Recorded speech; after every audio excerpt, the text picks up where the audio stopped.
Comme en 2018, l'Algérie reste sourde au nouvel appel lancé par le roi Mohamed VI.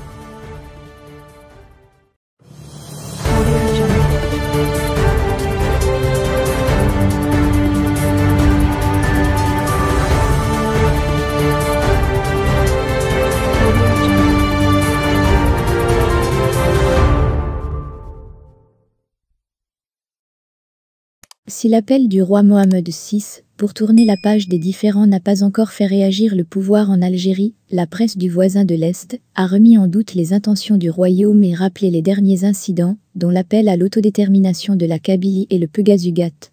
Le dernier appel lancé par le roi à l'occasion de la fête du trône n'a pas rencontré d'écho au niveau de l'Algérie officielle. Ainsi, la présidence algérienne n'a pas encore réagi à la main tendue par Mohamed VI pour tourner la page des différends entre les deux pays. Même son de cloche de la part de la diplomatie algérienne.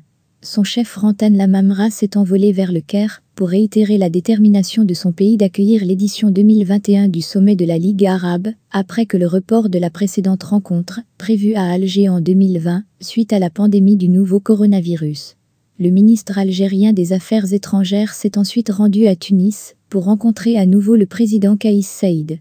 L'appel lancé cette année par le souverain semble suivre le même chemin que celui de 2018, à l'occasion du 43e anniversaire de la Marche verte. À l'époque, le souverain avait appelé à la création d'un mécanisme conjoint de dialogue, en réitérant que le royaume est ouvert à toutes les initiatives émanant de l'Algérie pour désamorcer le blocage. Même mutisme du côté des partis politiques algériens, de la majorité comme de l'opposition. Aucune formation politique n'a daigné saluer le nouvel appel ou même le commenter. La presse algérienne prend le relais.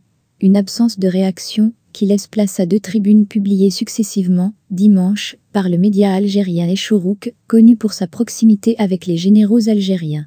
Comme en 2018, la presse algérienne a critiqué l'initiative royale.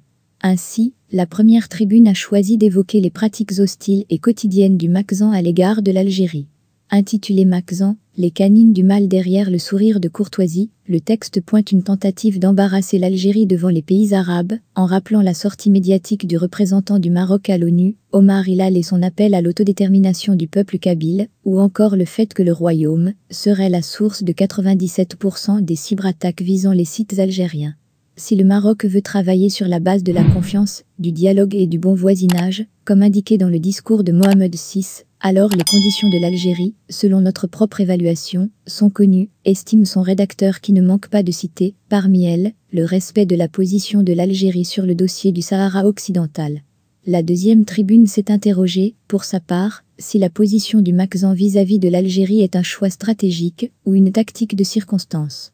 Son auteur reprend presque les mêmes arguments pour critiquer les propos d'Omar Hilal, évoquer les dernières révélations sur le logiciel d'espionnage Pegasus et conclure en avançant la théorie selon laquelle le Makzan aurait réalisé l'ampleur de sa bourde en évoquant le dossier de l'indépendance de la Kabylie. L'agence officielle Algérie Presse Service a choisi, pour sa part, un traitement du discours royal à sa façon. Plutôt que d'évoquer le message royal, elle a plutôt relayé la réaction du Front Polisario. Le mouvement de Brahim Ghali a, en effet, publié un communiqué pour commenter la teneur du discours prononcé samedi soir par roi Mohamed VI. Une occasion pour lancer un appel au royaume marocain, afin de mettre un terme à son occupation, et à ouvrir une page permettant l'établissement de la paix entre tous, sur la base du respect de l'union nationale et territoriale de chaque pays.